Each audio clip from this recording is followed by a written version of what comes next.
Hey guys, what's going on? It's Dave from Evil Eye Games. In this video, we're going to continue to work with our save game. But before we continue, I wanted to make some changes to our save game. Right now, the way it's working is the game state is loading things up, and then as soon as we load a new level, it is destroyed and recreated again, and we have to load again. And that doesn't exactly make a whole lot of sense. So I'm going to go ahead and make some changes to our save game. So I'm going to go ahead and we're going to go into our save game files, and I'm going to open up our 3P save game. And one of the things that I forgot to include was the difficulty. So first thing, I'm going to add a new variable, and we're going to call this the saved game difficulty.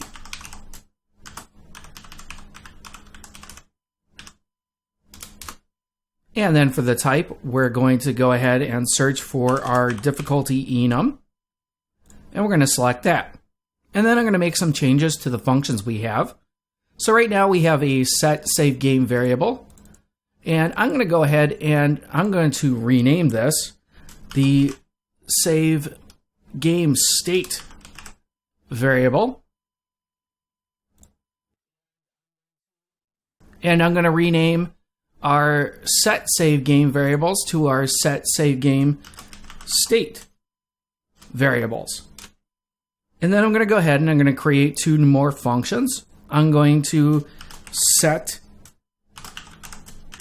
save game instance variables. And I'm going to create a get save game instance variables. So first, we're going to take a look at the set save game state variables. And in here, we just want to pay attention to setting whatever is held within the game state. So our player save location is fine. Our persistent level isn't going to be used inside of the game state, but our dead enemies and the locked doors are. So I'm going to go ahead and remove the persistent level. And then I'm going to select the function, and we're going to get rid of the input for the persistent level.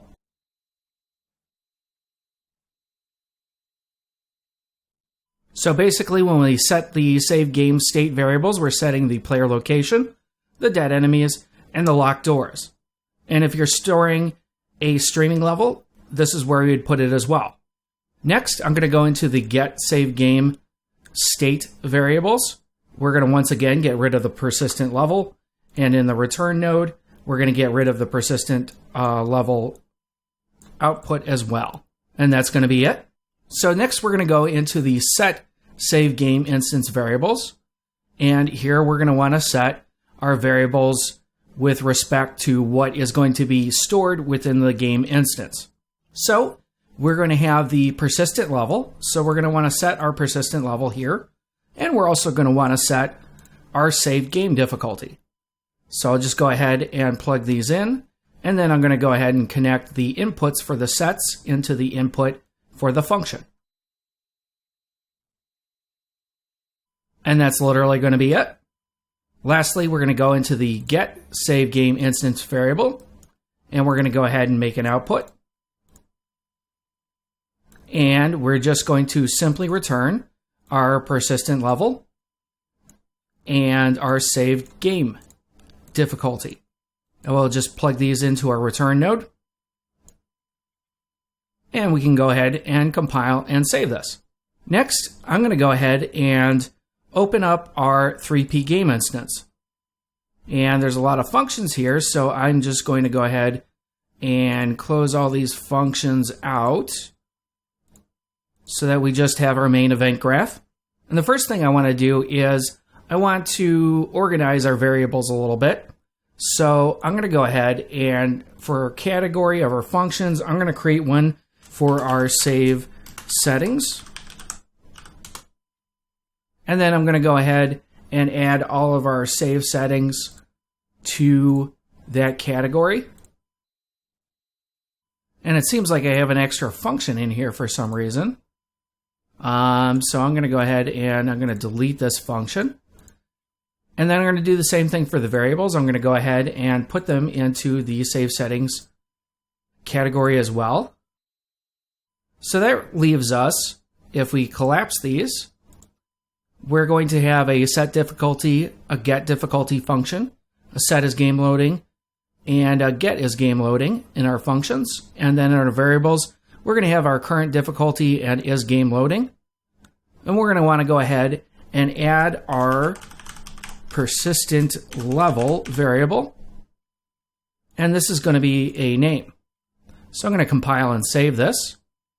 And I'm going to put these into a category for our save game. And then I'll just go ahead and put each one into the appropriate category. So at this point, I'm going to go ahead and compile and save. And what I want to do is I want to put the saving and loading function into the game instance, because the game instance is something that is going to last the entirety of the game. So the first function I want to go ahead and create is going to be check for save game. And all this function is going to do is we're going to check to see, does a save game exist? And then we're going to need a slot name for this, so we'll put in our 3P save game. And I'm going to go ahead and promote this to a variable. And we'll call this our save game slot name.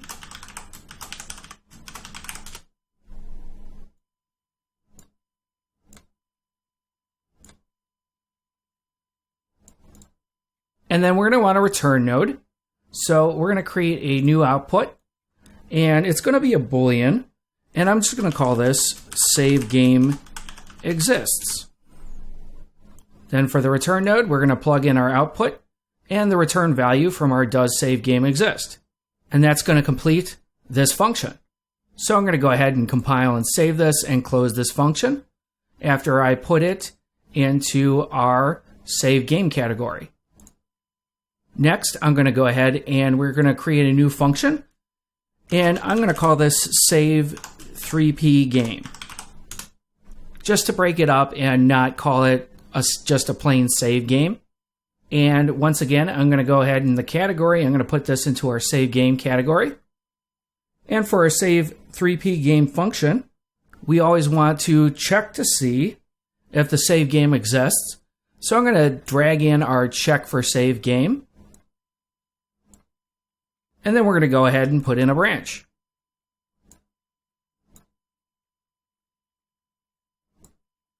Now, once we have this branch in place, if we have a save game and it exists, we're going to go ahead and drag out, and we're going to load game from slot. And we're going to need the slot name, so I'm going to grab our save game slot name and plug that in. And I forgot to put the save game slot name into a category, so I'm going to go ahead and stick that into our save game category. Next, we're going to go ahead and we're going to cast this to our 3P save game. And I'm going to go ahead and promote this to a variable. And I'm just going to call it our 3P save game. Now, if a save game does not exist when we're attempting to make a save, we want to go ahead and create a save game.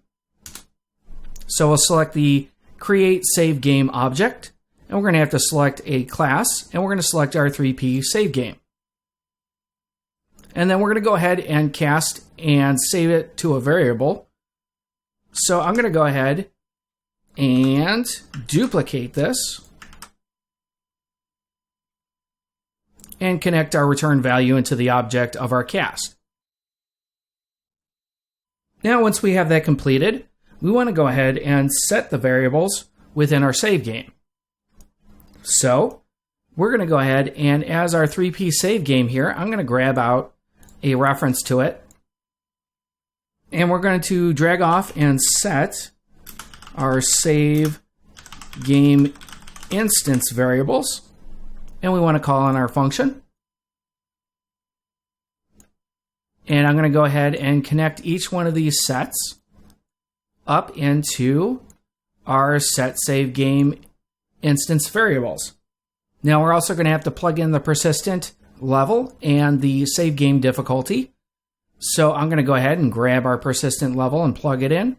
And I'm going to go ahead and grab our current difficulty and plug it in as well. Now we're going to want to get the variables from over in our game state.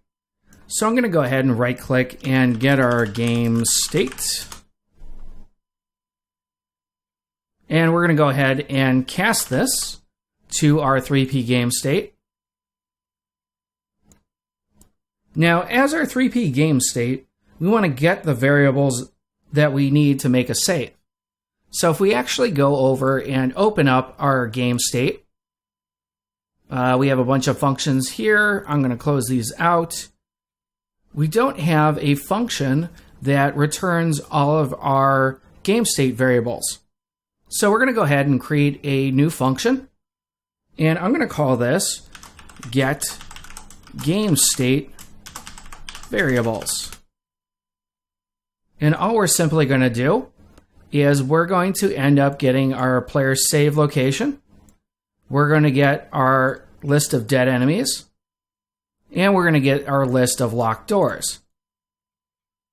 And we're going to need an output. So I'm going to go ahead and get a return node. And we're going to plug these variables into our return node. And then I'm going to go ahead and compile and save. And we're going to go back to our game instance. So as our 3P game state here, we're going to want to go ahead and get the game state variables. Next, we're going to want to grab a reference to our 3P save game. And we're going to want to call on that function to set the game state variables.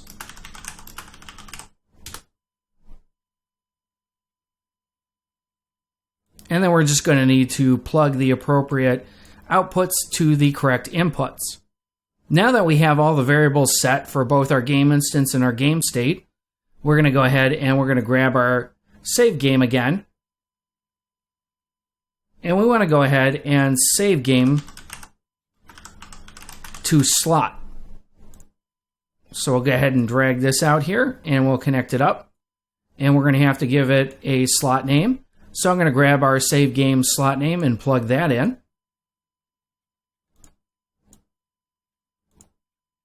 And then to check to make sure it's working correctly, I'm going to throw in a branch here.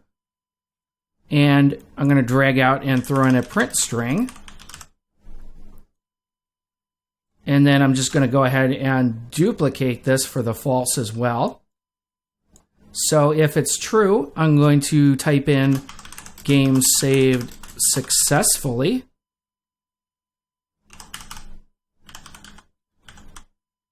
And I probably misspelled that. And then for the false, I will put in game save failed.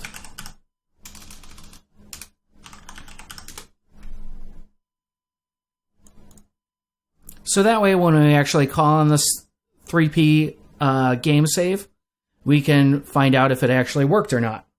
So I'm going to go ahead and compile and save. So what we're doing in this function is when we call on a save, we're going to go ahead and check to see if the save game exists. If it does, we're going to load a game from slot, cast it, and set a variable for it. If it does not exist, we're going to create a save game object. We're going to go ahead and cast it, and then set that variable. We're then going to set the variables within the save game file.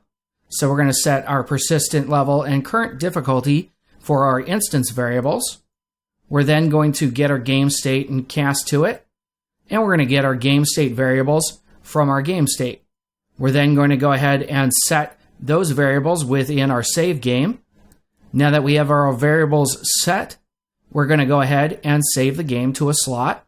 And then we just have some string on the end here that will print out whether or not it was successful. So I'm going to go ahead and I'm going to close out that function. And I'm going to create a new function. And I'm going to call this one load 3P game. And as always, the first thing I'm going to do is we want to check to see if this save game actually exists or not. And we're going to throw in a branch. And we'll connect up the pins. And if it's true, we're going to go ahead and load a game from slot. And we're going to need the slot name once again. So we're going to go ahead and plug in that variable. For the return value, we're going to go ahead and cast to our 3P save game. And then we're going to go ahead and set our 3P save game variable. Now, if we're loading from the game instance, the only variables we're going to have to load up are our game instance variables. So we're going to go ahead and get the save game instance variables, which will return our persistent level and our save game difficulty. So we're going to go ahead and set these variables.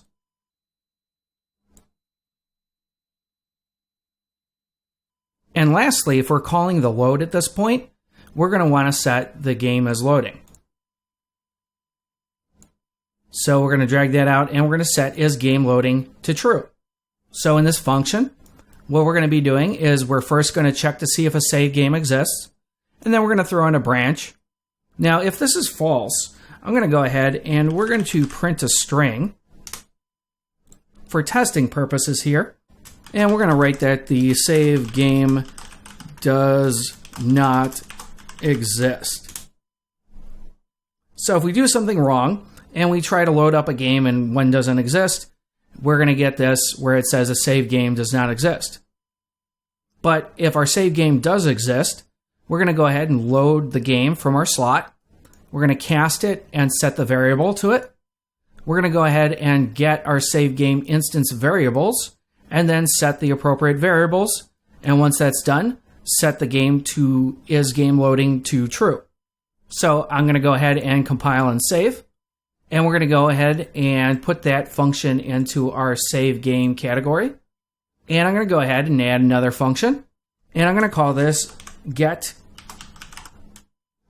save game state variables. So we're going to use this function to get the save game state variables. And we're going to put this into our save game category. And what we're going to need to do is get a reference to our 3P save game. Now, the only time we should be calling this is after we actually loaded the game. So from our 3P save game, we're going to drag out, and we're going to go ahead and get our save game state variables.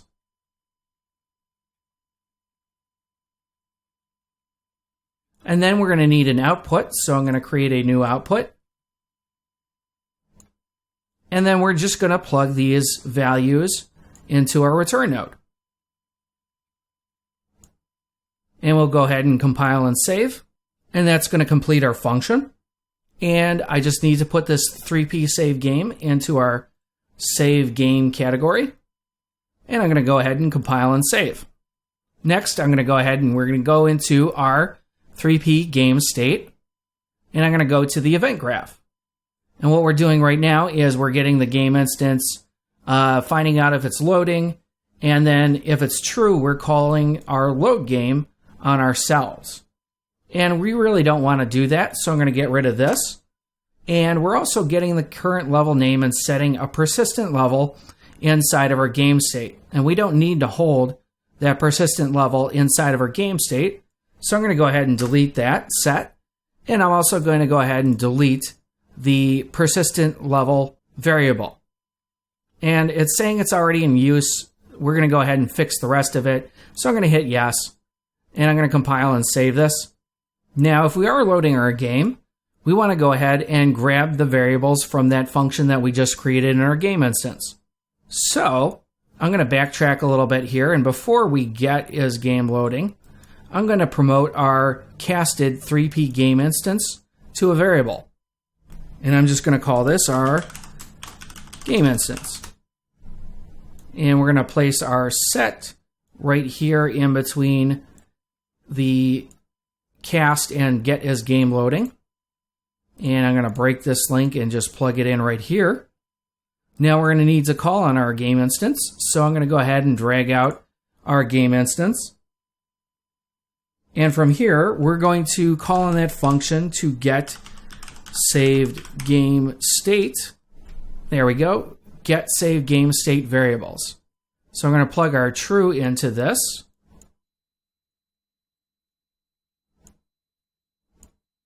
And now we can simply set these variables. So we can go ahead and set the player save location. We can set our dead enemies. And we can also set our locked doors.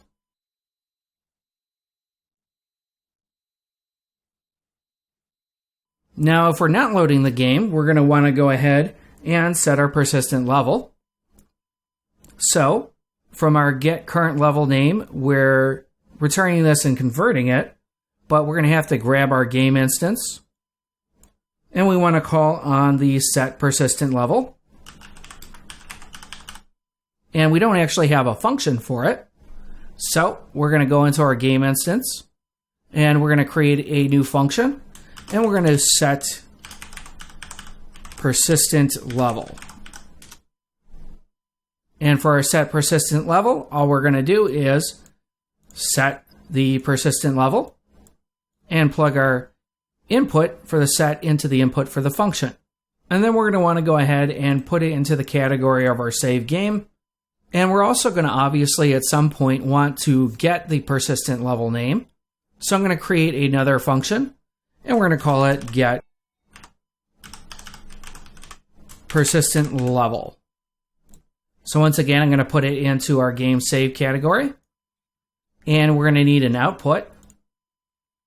And we're just going to take our persistent level, get it, and plug it into the output. And so we'll go ahead and compile and save this. And we'll move back over to our game state. So as our game instance here, we're going to go ahead and set the persistent level.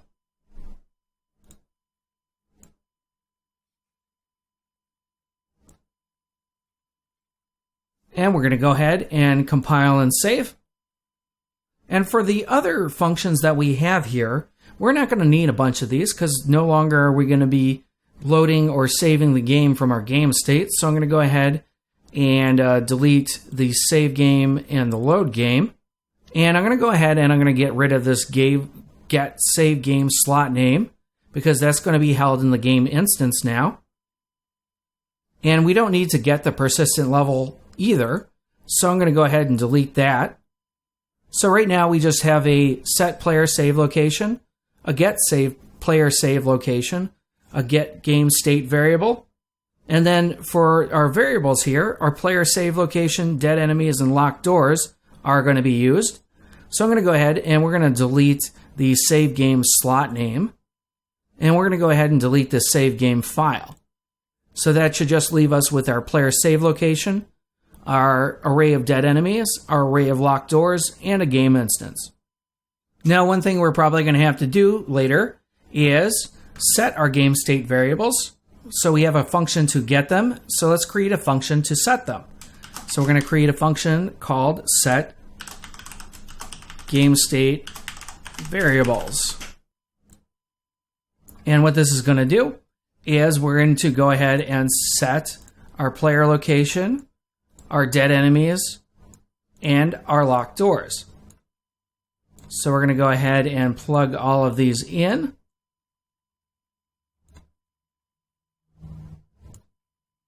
And then we're going to connect the inputs to the input on the function. And at this point, we're pretty much done for the game state at the moment. But I'm going to leave it open just in case we need it for some reason. So we're going to go back into the main menu. And I'm going to go into our HUD. And I'm going to go into the main menu widget. And if we go into our graph at the beginning here, this is where we grab our game state, get the slot name and check to see if it exists, and then enable the continue button. And I'm going to go ahead and get rid of pretty much everything here up until the branch. And I'm actually going to get rid of the branch and the second set is enabled. And what we're going to want to do instead is we're going to get our game instance. if I can spell correctly. And we're going to go ahead and cast this to our 3P game instance. And then I'm going to go ahead and promote this to a variable. And we'll simply call it our game instance. And from here, we're going to call on our game instance. And we're going to check for a save game. And at this point, we can just take our set as enabled button and plug this in and connect our save game exists output to the is enabled input. And we're not going to need this game state variable anymore, so I'm going to go ahead and delete that. And we're going to have to come down here to our continue button. So what we're going to need to do is when we go ahead and set our game to continue, I'm going to go ahead and I'm going to delete everything except for this open level on the end here. And I'm going to get rid of our casting to our game instance and set as game loading. And we're going to go ahead and drag this over here. And I'm going to plug this straight in. So the very first thing we're going to do is we're going to go ahead and cast to our HUD and set the current widget to our loading screen before we do anything. The next thing we're going to do is we're going to grab our reference to our game instance. And we're going to go ahead and call on the load game. So we'll load the 3P game.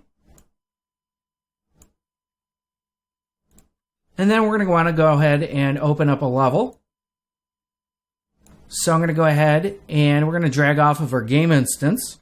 And we're going to get the persistent level.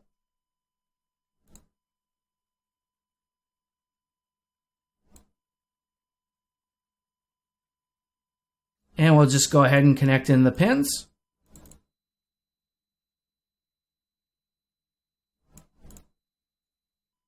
And we'll go ahead and compile and save.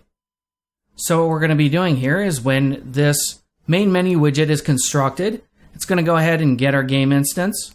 It's going to go ahead and cast it and set a variable for our game instance. We're going to go ahead and check for a save game. And if a save game does exist, we're going to enable the continue button.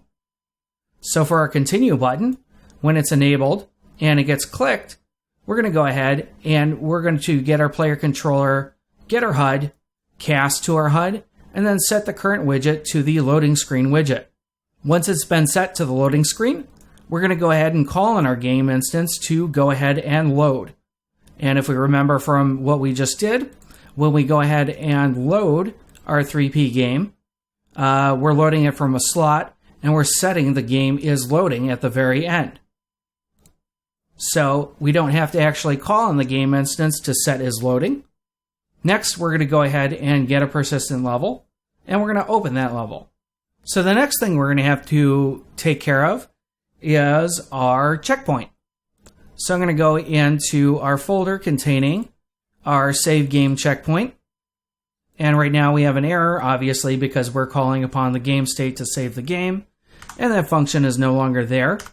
So I'm going to go ahead and I'm going to get rid of everything except for the set player save location.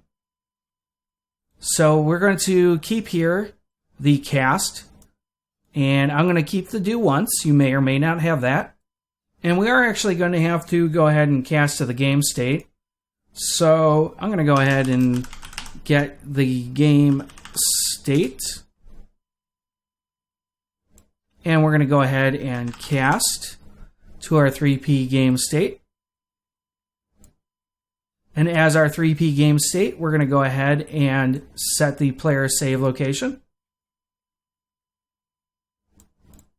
Then to actually save the game, we're going to have to go ahead and get our game instance.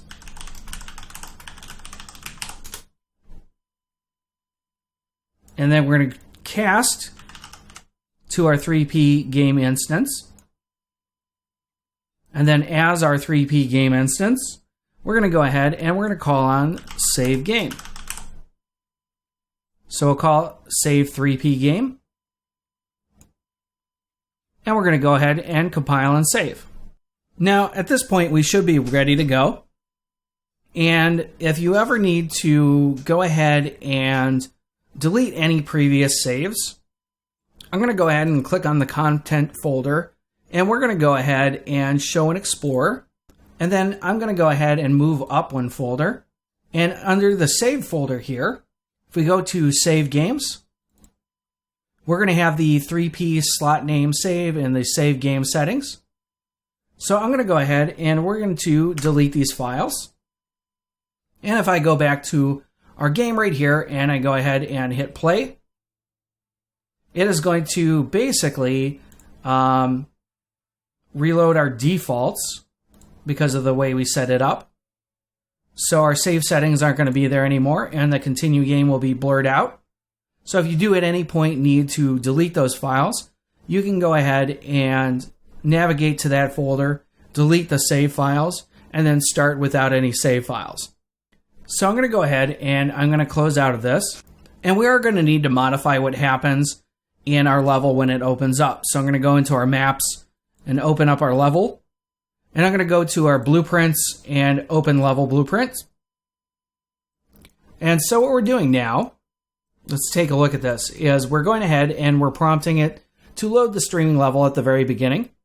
And then we're casting to the game instance, getting the difficulty and performing a switch here. Then loading the difficulty levels of enemies. And then we're going to go ahead and grab our game instance, check to see if it's loading. If it is loading, we're going to go ahead, get our game state, cast to our 3P game state, get the player save location, and set the player start. But we're going to actually need this for other points. So I'm going to go ahead and where our sequence is, I'm going to drag over a little bit more, give us some space, and we're going to go ahead and get our game state. And I'm going to go ahead and cast to our 3P game state.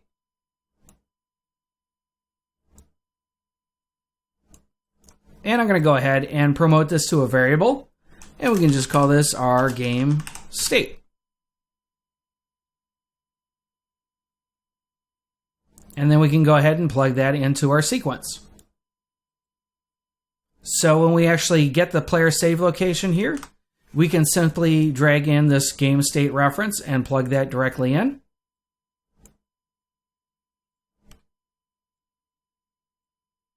Because we're going to need that game state to take care of our enemies and our locked doors. So we're going to need a way to actually take care of all the locked doors, and we're going to need a way to take care of our enemies who have died before in the previous save. So the first thing I'm going to do is I'm going to head back to our game state where we're keeping track of these things. All right, so in our game state, I'm going to go ahead and I'm going to create a function that I'm going to call update locked doors. And what this function is going to do is it's just going to broadly sweep across all of the doors we have in the level, and it's going to go ahead and update our array on what doors are locked and what their names are. So we're going to start by getting all actors of class. And for the class type, we're going to search for our base door.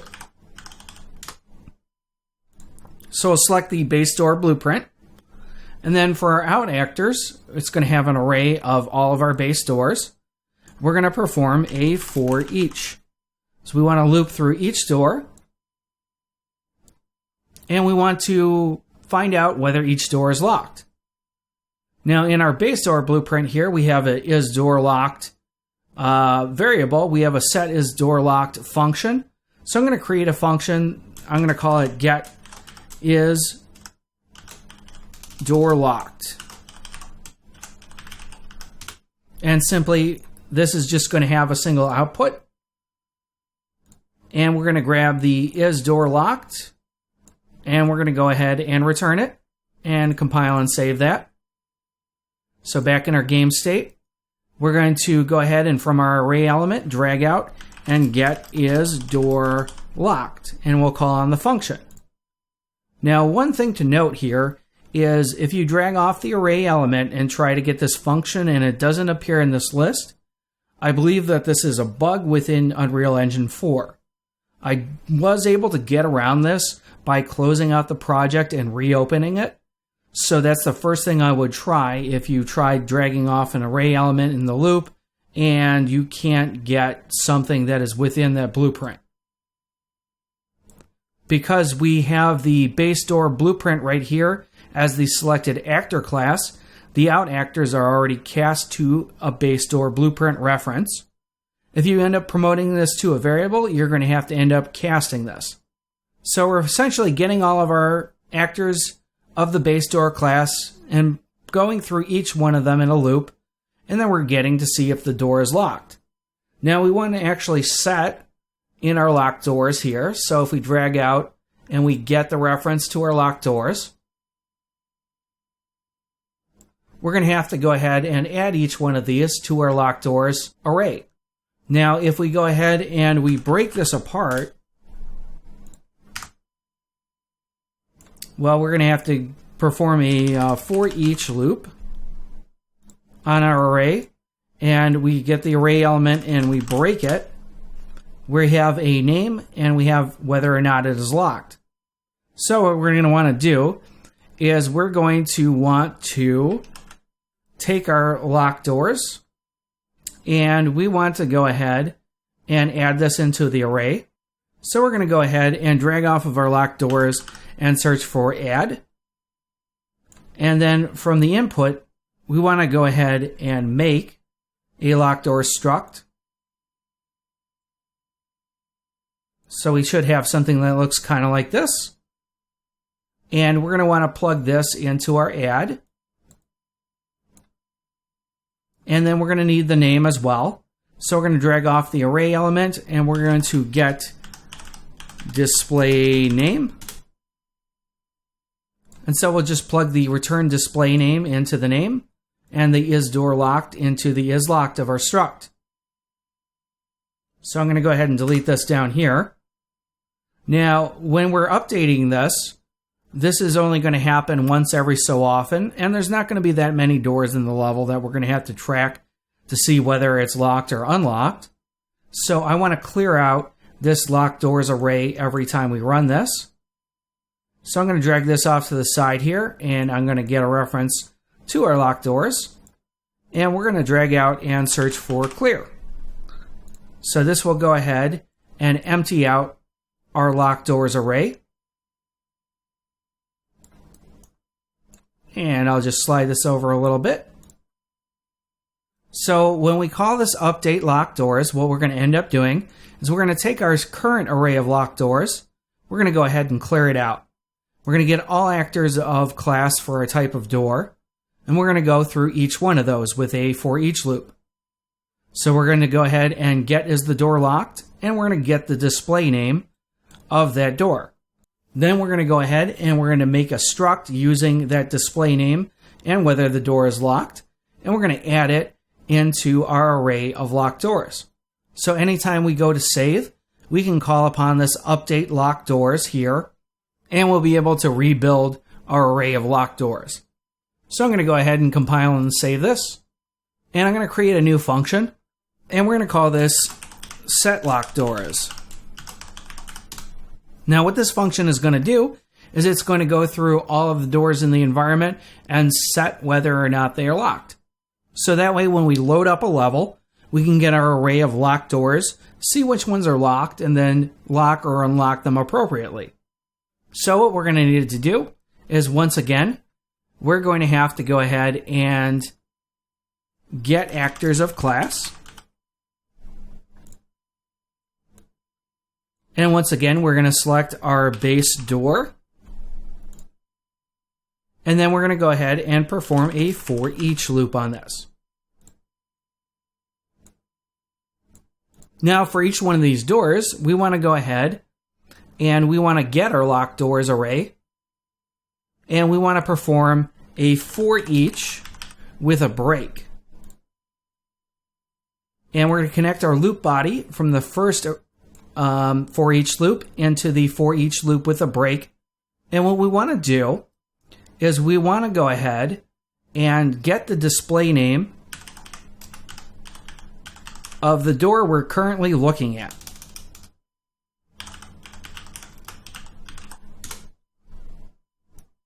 And then we want to go ahead and break our locked door struct coming out of this array. And we want to go ahead and compare the name that we have versus the actual door's name. And we want to see if these are the same. So we're going to throw in a branch. And from our loop body here, we're going to go ahead and connect this in. Now, if the locked door's struct name equals the door we're actually looking at, we want to go ahead and set is locked on this door. So I'm going to drag out from our array element, and we're going to call set is door locked, and we'll call on the function. And then we'll simply connect this is locked into the is door locked. So I'm just going to go ahead and make this a little bit neater.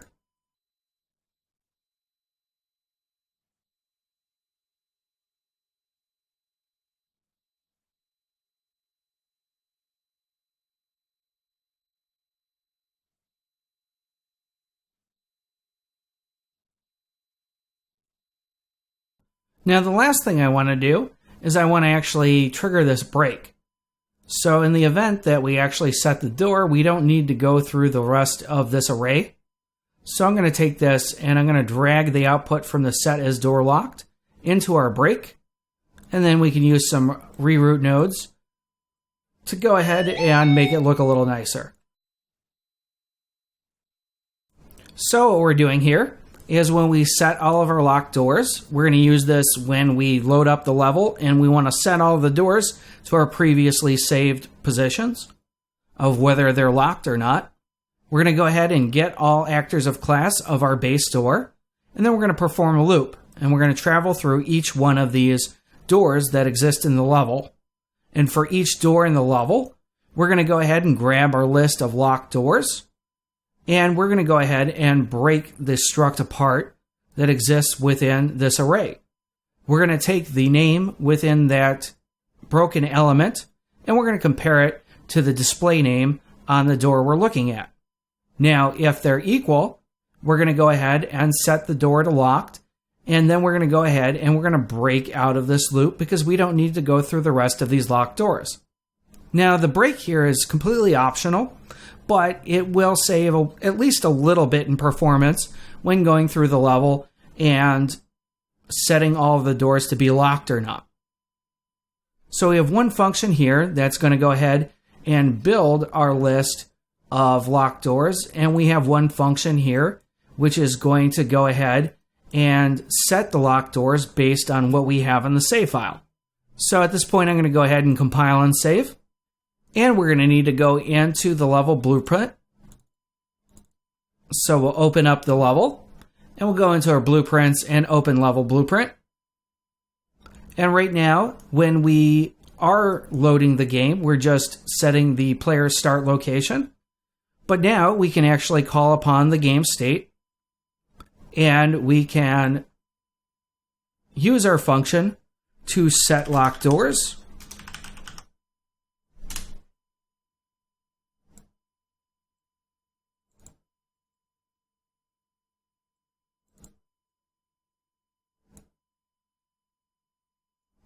As such. So at this point, I'm going to go ahead and compile this, and I'm going to hit Save All. And lastly, we need to deal with the enemies. So in order to do this, I'm going to grab our game state, and in here, we're going to go ahead and create a new function, and I'm going to call this add dead enemy. And this function is going to be called whenever an enemy is killed, and we want to add it to our array of dead enemies. Now all we're going to need to do is get a reference to the name of the dead enemy.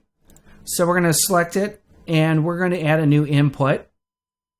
And we're going to call this the dead enemy name. And for the type, we're just going to set it to a string. And we're going to get our dead enemies reference here. And we're going to go ahead and drag out and add. And we'll connect our input into the value of what we want to add to our array of dead enemy names. So I'm going to go ahead and we're going to compile and save. And lastly, we'll want to go ahead and create a function that is going to destroy any of the enemies that we have already killed. So I'm going to go ahead and create a new function. And I'm going to go ahead and I'm going to call this load dead enemies. And you know what? I'm going to rename our set locked doors here. And I'm going to call it load locked doors, just so we're clear on when to use it. So our load dead enemies here, what we're going to essentially do is we're going to get all actors of class.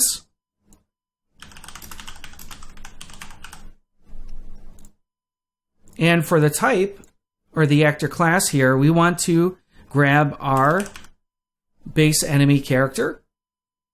And then for our out actors, we want to perform a for each loop with a break.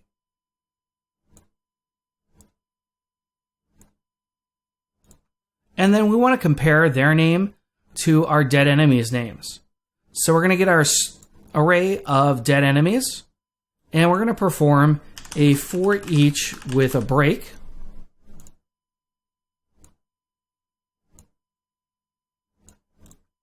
And we want to compare the name of our enemy. So we're going to get our array element here, and we're going to get the display name.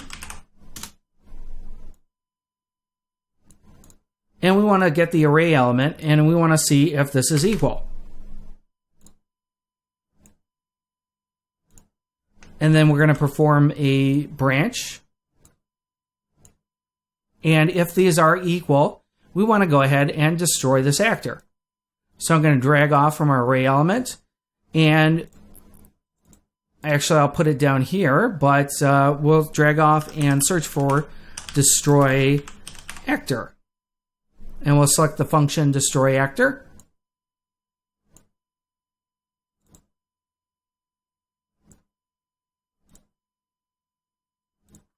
And lastly, we want to go ahead and complete this where we destroy the actor. We want to go ahead and break from our loop. Because once again, we don't need to compare it any further. And if we're destroying it, we might get some errors if we try to destroy something that doesn't exist anymore. Or if we try to get information from it if it doesn't exist anymore. So essentially, when we load up our level, we're going to check to see what dead enemies we have. So we're going to go ahead and get all of the actors of our base enemy character class. We're going to cycle through each one, and for each one, we're going to get the display name and compare it to each entry in our dead enemies array. If we run into a name that is identical, we're going to go ahead and destroy the actor and break out of our loop. Now, if our enemy's name doesn't appear in this list, we're not going to actually take any action on that enemy, so they're going to continue to exist. So I'm going to go ahead and compile and save. And the last thing we need to do is we need to actually add these dead enemies to our array in our game state. So I'm going to go back to our main window, and we're going to have to find our enemy character blueprint. So I'll open up our base enemy character blueprint. And right now, when we end up taking damage, when is dead is true, we stop fire the weapon and we just plain destroy the actor. But we want to go ahead and add this actor to our list within our game state. So I'm going to go ahead and we're going to get our game state. And then we're going to go ahead and cast this to our game state. And then as our game state, we want to go ahead and add dead enemy. And we're going to need to get the dead enemy name. So we're going to right click and we're going to search for get display name. And we're going to need to feed it an object. So I'm going to right click and get a reference to self. And we're going to plug the self into this object and return the return value string. We're going to plug into the dead enemy name. And then we'll reconnect our destroy actor. So this way, whenever an enemy is dead, it is going to go ahead and grab our game state and add its display name to the list of dead enemy names. So I'm going to go ahead and try this out. I'm going to go ahead and compile and save. And one thing you might notice here is that there's a little exclamation point. If you upgraded the project at the same time as me, this is going to be a result of that upgrade. And you'll notice down here in the compiler results, there's the clear timer by handle is depreciated. And essentially what is depreciated means is that it's a function that is no longer used by Unreal Engine 4. It still exists in there. It's kind of like a legacy system where it still kind of is around, but they don't use it anymore. So if you end up running into something like this, you can go ahead, and the link brought me outside of here. But we have this clear timer by handle, and this is what it's having issue with. Now, right now, there's no real reason to change it. It still functions as normal. But if you want to go ahead and fix this, we can go ahead and if you drag off the timer handle link here, you can search for the clear, and there's a new function, clear and invalidate timer by handle. So we can go ahead and delete this clear timer by handle and instead use the clear and invalidate timer by handle. And if we go ahead and hit compile, you'll notice we'll get the green check mark again, and we can hit save. So if you have that issue in any of the other blueprints that we use timers in, the easy resolve for that is to just replace the clear timer by handle with the clear and invalidate timer by handle. So at this point, I'm going to go back to our main window, and I'm going to save all. And I'm going to go ahead and open up our main menu map.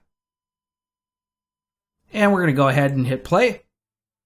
And if I go into a new game, I'm going to select it on, let's say, normal. And I'm going to go ahead and we're going to move forward, and there should be an enemy right past here. So I'm going to go ahead and I'm going to kill this enemy. And I'm going to keep moving over here, and I face these other enemies away so that I can actually get by them to the save checkpoint. And we're going to make our way to that save checkpoint, and our game save was successful. So at this point, I'm going to go ahead and I'm going to use our pause menu to go back to the main menu. And we're going to see that our continue game is now active. So I'm going to hit continue game. And this brings us correctly to our checkpoint. So I'm going to go ahead and make my way back over to the enemy that we just killed. And he is still present.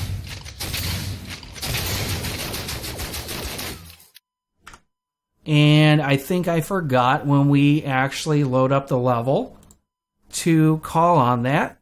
So let's go ahead and we'll go back into our level 1.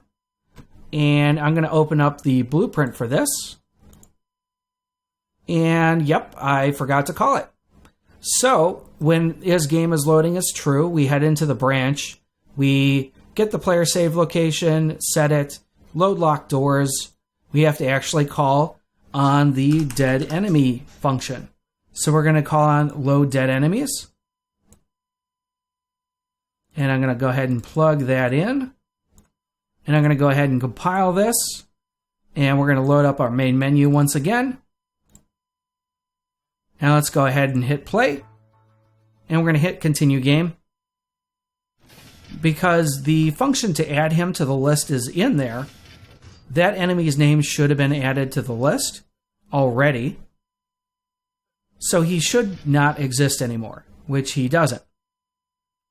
So I think I put a save point over here to the left. So I'm going to try and kill off one of these guys. And I'll take out the shotgunner too. So we only have the one sniper rifle guy left. So I'm going to make my way through here. And it did ping with a game save successfully at the top. So I'm going to go ahead and use our pause menu to return to the main menu. And I'm going to go ahead and continue game. And it looks like it might not have teleported us to the best place in the world. So I might have to edit the level a little bit.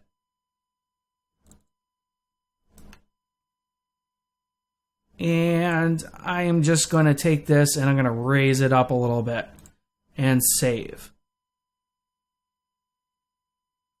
So I'm going to load up our main menu again, and I'm going to have to create a new game. I'm going to put it on easy this time, and we'll see that there's a difference between enemies.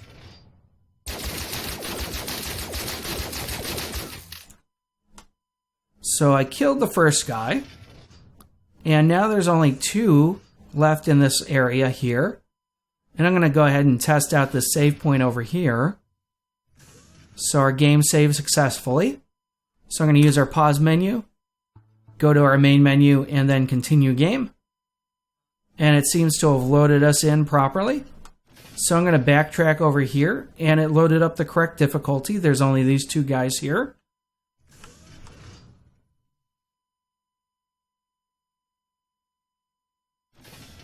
And then the enemy in this area has been destroyed as well. So if I come over here, and there's a shotgun and a cover, it looks like. So I'm going to destroy the shotgun guy. And we're going to make our way to the other save point because I made these save points one-time use only. So let's go ahead and head over here to this save point. And we got our game to save. So I'm going to use our main menu and load up again. Now there should only be 1 guy left in this area. And there's only the assault rifle enemy left. Now the one thing to note about those do onces that are in the save checkpoints is that will only affect every time the game is loaded up. So if I make my way back over here and pass through again, the game saves successfully again. So if you have it set so the player can backtrack, they can trigger them again if they load up the game again. Now, one way to get around that is to actually expand the locked doors struct. Now, in my case, everything is going to be pretty linear and moving in one direction, so that's not going to be an issue. There's not going to be a real reason for the player to backtrack at all. And I'm probably going to end up putting one-way doors to prevent the player from moving backwards anyway. So it's not going to be a really huge issue as far as my game is concerned. If you want to go ahead and save which checkpoints are used already, you can go ahead and create a struct and put it into the game state here. So you can create an array of used save points. And just like with the locked doors, you would just end up grabbing all actors of class for the checkpoint and then getting whether or not they have been used.